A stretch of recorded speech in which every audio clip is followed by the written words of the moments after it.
D2 Word Life here with Riptidz, and we are back with Wrestling Podcasts. And this time we are reviewing the Crown Jewel pay-per-view that just happened of 2023. Say hey to the people. What's up, people? Anyway, let's get started. I know this is kind of weird because they usually don't do a kickoff match anymore, but we got a kickoff match here.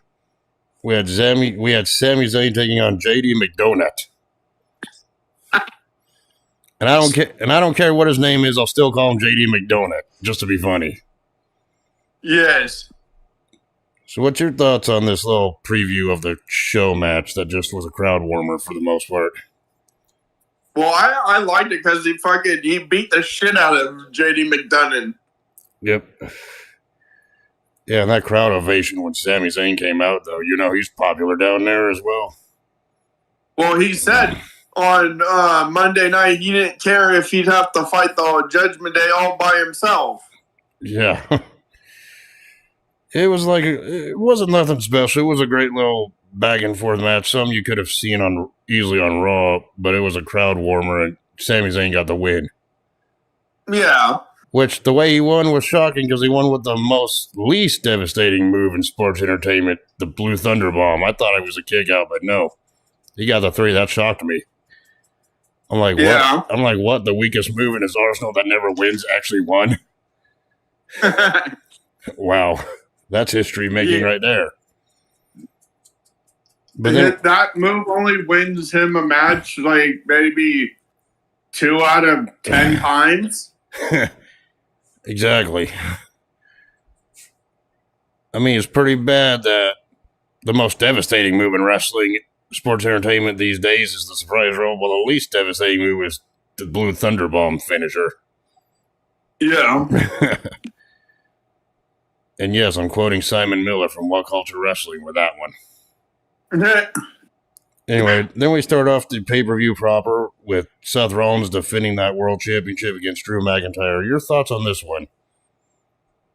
That actually was a good match because of how it was going down on Monday Night Raw. And honestly, it's like neither man really had the advantage for a long period of time. What I seen, it was like a great back-and-forth scrap. There were some points I honestly thought McIntyre was going to win the match at the end. I thought that he was, because he was going to hit his freaking move like 4 different times.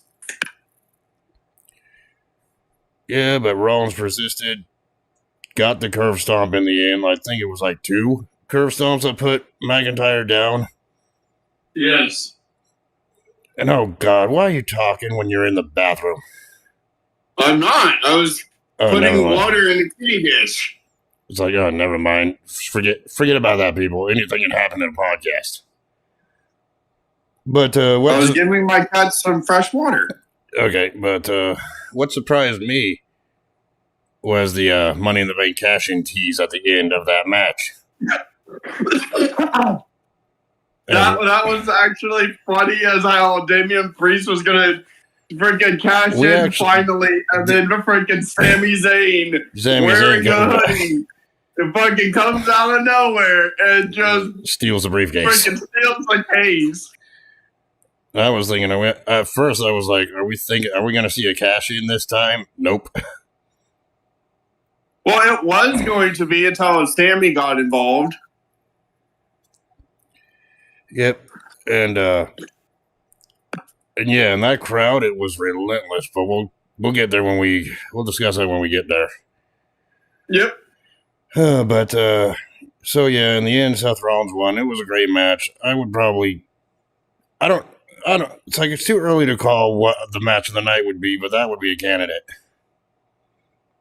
Yeah. Then we had the women's 5-way match next for the women's world title. We had Ripley, the champion, defending against Nia Jax, Raquel Rodriguez, Shayna Baszler, and Zoe Stark. Now, your thoughts on this one? It could have actually gone either way, but it could have also been Raquel winning if Rhea Ripley did not hit the freaking top rope Riptide. From the top. Hey, what do you know? That ties in with your name. But anyway. She stole my gamer tag name for her move. But I actually thought that spot at the end was actually pretty good to see. It takes a lot of freaking like good timing for that. And a lot could have gone wrong. Thank God none of them got really injured, which that could have happened. Yeah, it could have really gone bad. So, yeah, Rhea Ripley won that one, retained the championship, but I'm just thinking, what is next for Mommy, as they all call her? No, I love how she said at the end, like I said, Mommy's always on top. Bet your boy Dominic could freaking say yeah to that one. Yep. Well, no, he ain't my boy. He's your boy, just like Roman Reigns is your boy.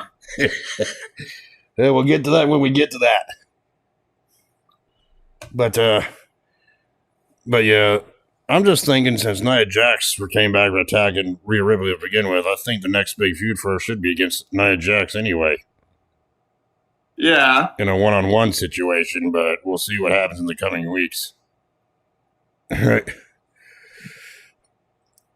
And then we had probably what they built or was talking about as John Cena's last match, which I don't think is going to be, but who knows? When he took on Solo Sikoa one-on-one.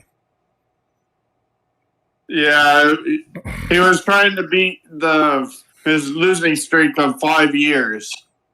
And did he beat his losing streak of 5 years in singles matches? No. Yeah, at this point, John Cena don't even have to win a match. He can just put young talent over like Solo Sikoa like he did for this show. He's still the GOAT. Yeah, so technically Solo Sikoa beat an invisible opponent. But let's recall the match in depth now. What was your highlights for that one? John Cena fucking was messing up his hand just like he did with Umaga back in the day. So, yep. Yeah, and John Cena tried to mount a comeback, got beaten down, but the highlight for me was how Solo Sikoa won. Not one Samoan spike. Using the Samoan spike. Not with us one Samoan spike. Not 2, not 3, not even 4, but 11. I counted in the replay. Yes. And I'm just like, jeez. And I'm just like, jeez, he went all Michael Myers on his ass.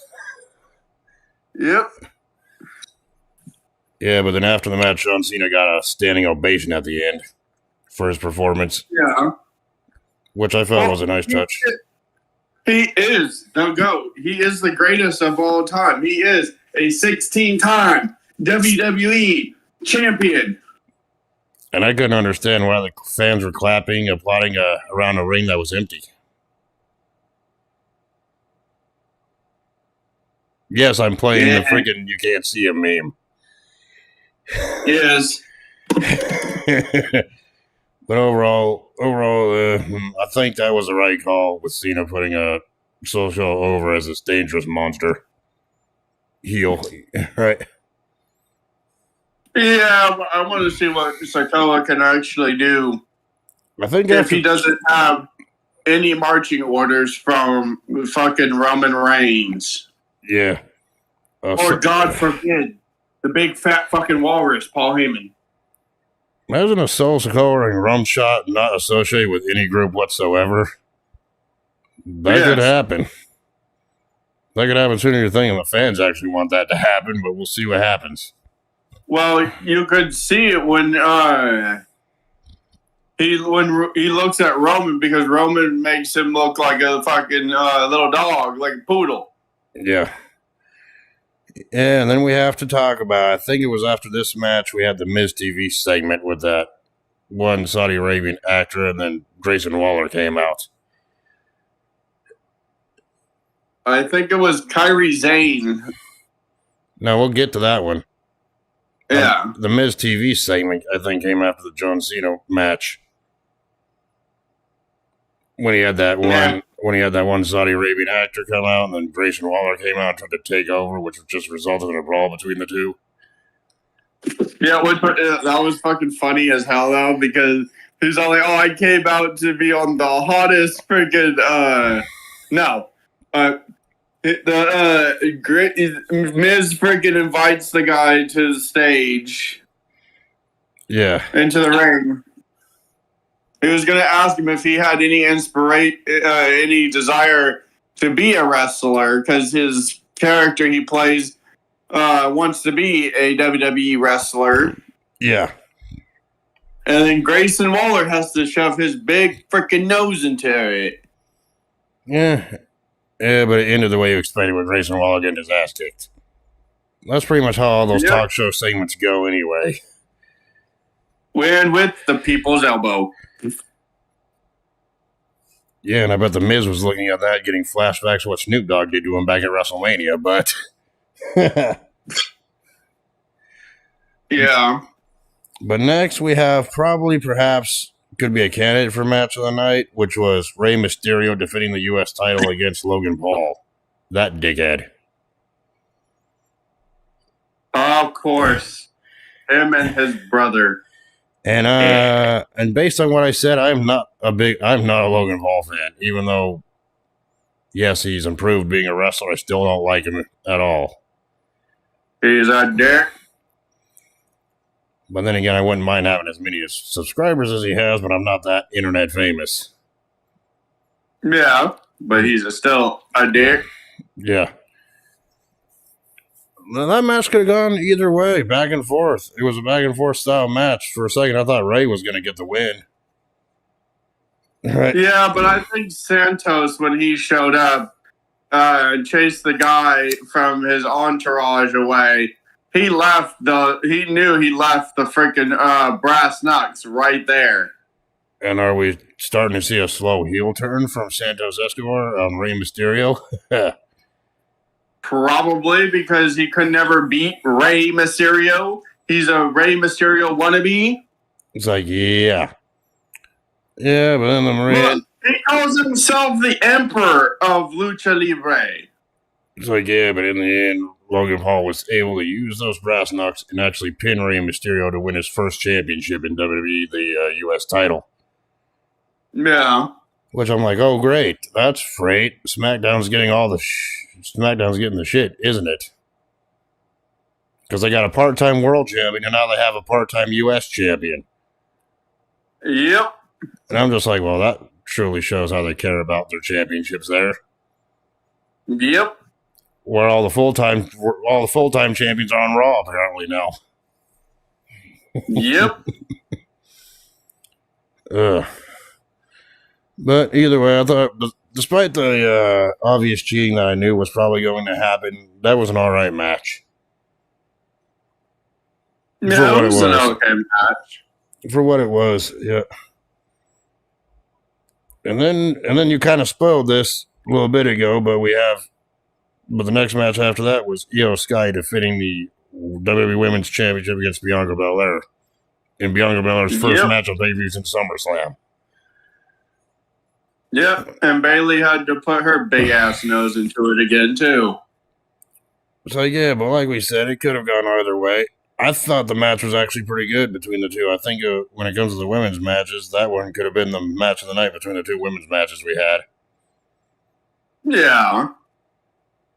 And, yeah, and it looked like Bianca Belair was going to win, but Bayley came out, interfered, which that's not unusual. Yeah.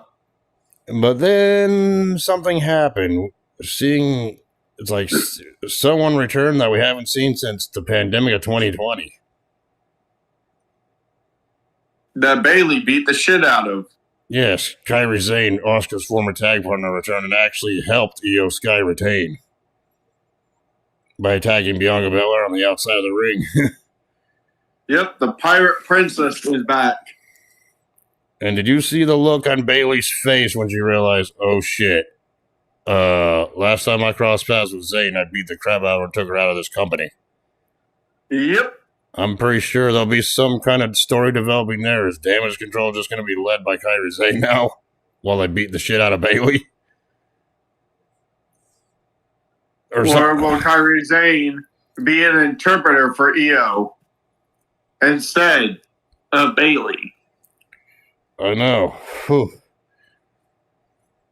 It's like that keeps getting her into these awkward situations.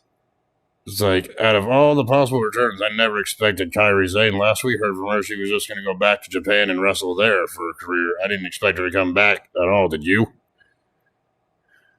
I heard rumblings on the internet that she might go back. She might not go back.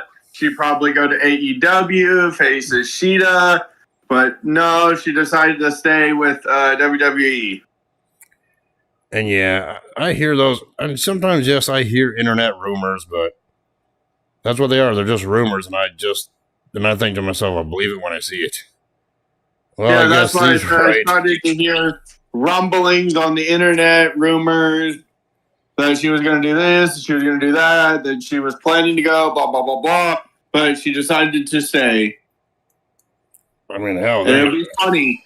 Kairi Sane versus Bailey for leadership of Damage Control. Oh, could be a possibility. Depends on the story they're going, because the shot on Bailey's face kind of told the story, and she didn't even get in the ring to celebrate either, because she looked like the look on Bailey's face looked like she's seen a ghost. Yep, from her past coming back to haunt her.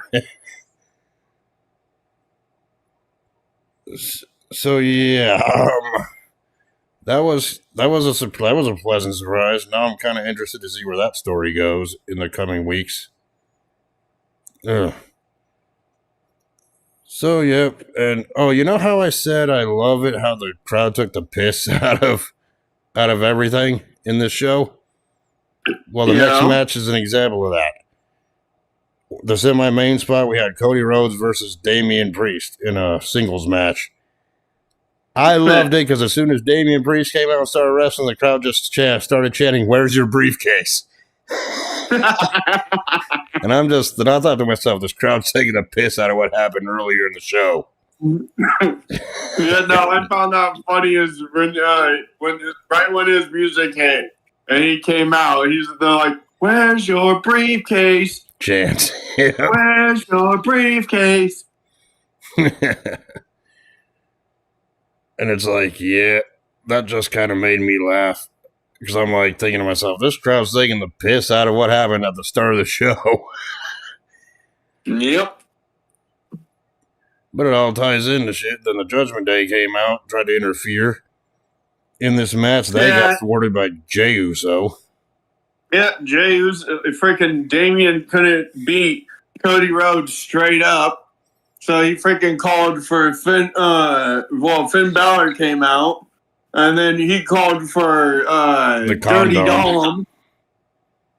And then the condom came out.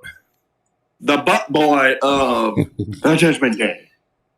Yep, the big condom came out. Yeah, and we all know who that is. And he got super kicked by Jey Uso. And then Finn Balor tried to go, I'm going to jump over the steps and hit him. Whoops. Nope.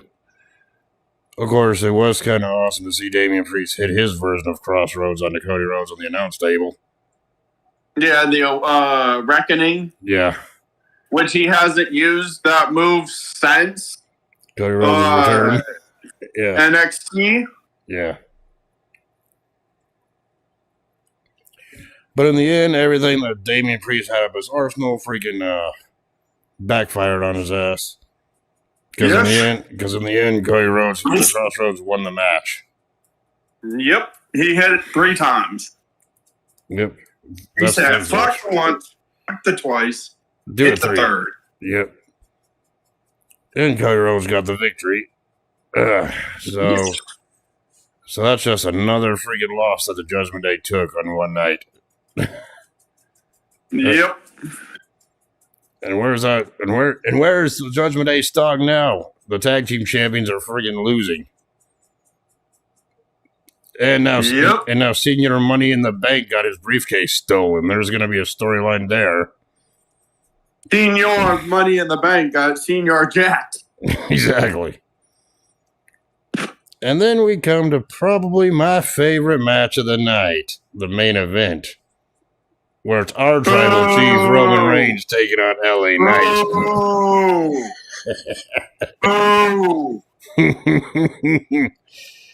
What's your favorite match of the night? Boo! Acknowledge him. No. You know I only do that to antagonize you, right? Never. I will never acknowledge him. He cheats too much. You even said in my cards video that I did that acknowledging Roman Reigns is a good thing. Yes, but I also said I deny everything. So it was a double negative. And you're like, I was reading the cards. I was not saying that in my own words. Right? Exactly. But anyway, despite your feelings about the champion, we got to talk about this match. So, before... LA Knight should have won. He hit the freaking blunt force trauma. So, before we even get to the interference and what actually happened, we need to talk about this match beforehand. It's like, it was kind of a slow pace. It was a Roman Reigns match. So you know what you're expecting, and at least LA Knight looked good before the interference happened. Also. Yeah. So we'll give him credit that at least they didn't book LA Knight to look like a weak jobber. Yeah. Yeah. So, yeah. So, let's hear your thoughts about this, and then we'll hear my thoughts about this. So after the interference spot with Jimmy Uso and everything that happened, your thoughts and Roman Reigns retaining, like, no shocker there. What's your thoughts about it? I think that LA Knight was fucking a millimeter away from freaking winning that freaking title on his first try. Everyone doubted him. Exactly. Roman Reigns took him lightly. And then LA Knight showed his ass up. And then Reigns kicked out at 2.999. Yes. Like usual. But he wasn't going to kick out of the blunt force trauma. He had to have Jimmy put his foot on and Sokoa come out onto the freaking ramp, distract the freaking ref. The ref was telling Sokoa to go back to the back. Freaking other refs were telling Sokoa to go back. Then Jimmy shows up, freaking puts Roman Reigns' foot onto the freaking rope. Yeah.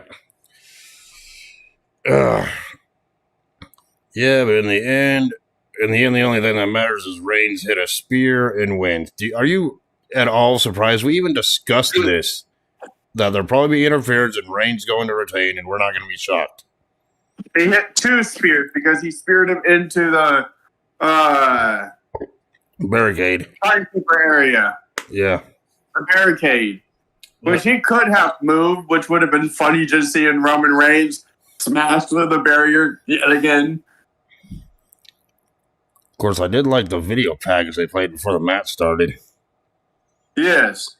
Especially when it showed the graphic of Roman Reigns and shit, and at the bottom it says, acknowledge him. I thought of you when I freaking read that. No. And the jokes that I've been doing lately. Never. He's your tribal chief. Will I acknowledge him? It's like, so Roman Reigns is still champion. He's still your tribal chief, and he'll be gone until January, apparently, according to reports. He is your tribal chief, not mine. Oh, come on. We all know you want that freaking life-size Roman Reigns sex doll. No, that's you. You want all three of them.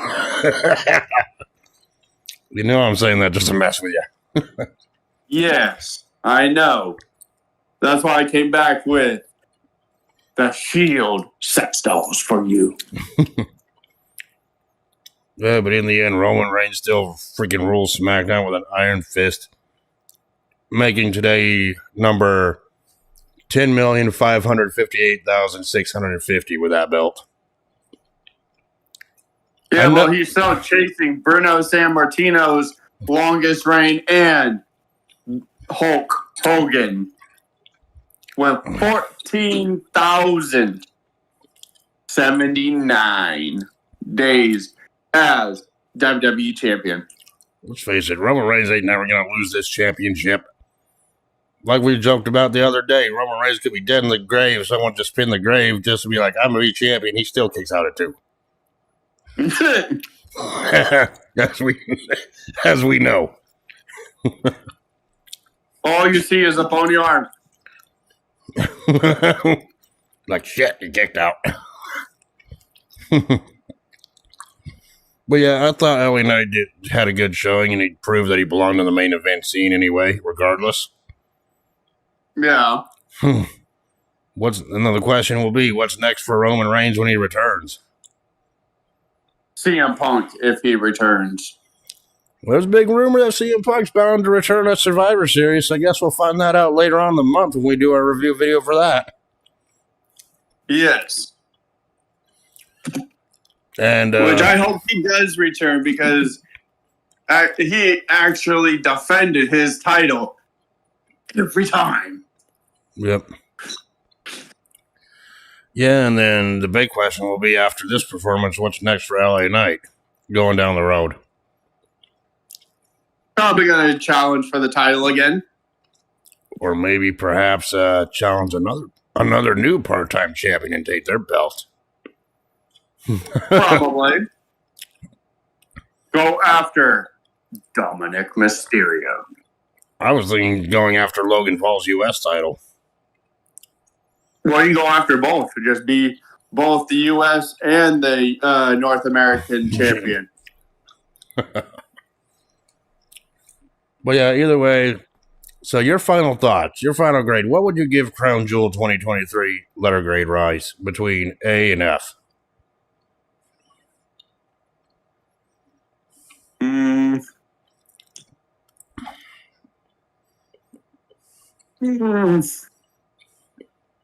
I'd say B minus.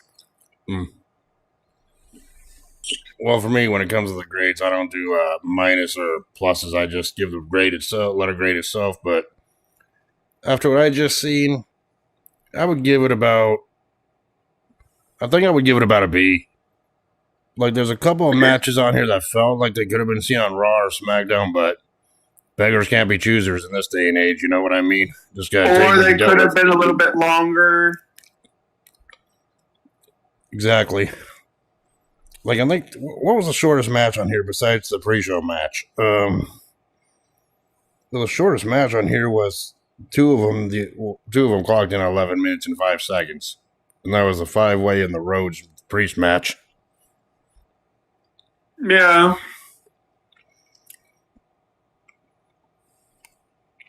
Well, also, John Cena did a freaking choke slam. Yeah.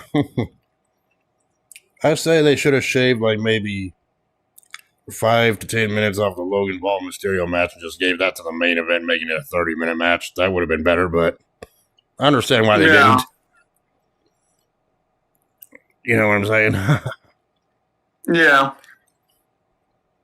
So would you recommend people to watch this show? Yes or no? If they've never seen a Saudi Arabia show, yes. Yeah, the Saudi Arabia show was great. It was good. Or to see Roman Reigns get his butt kicked for a while, then yes. You're always saying that to antagonize me. Of course, I bet you. Oh yeah, and I bet you enjoyed those "flub you Roman" chants when he was out there. Yeah. I could take it or leave it. It's like me. It's like the matches. For me, it's like, I'd recommend this show if you want to. But if you don't want to see overall, I'd say the matches you probably want to see would be the Paul Mysterio match, the Belair and Sky match, and of course the main event. So overall, this show's all right. It's not the greatest Saudi Arabia show, but it ain't the worst because we've seen worse Saudi Arabia shows than this. So this one was actually pretty tame and normal. So yeah, I think that'll do it. So I guess the next freaking podcast show we're gonna be doing will probably be like for sure the Survivor Series next month, but maybe a classic pay-per-view review in between. Yep. So yeah. Hope you enjoyed it. Like, share, and subscribe, and we'll see. And I'll talk to y'all later.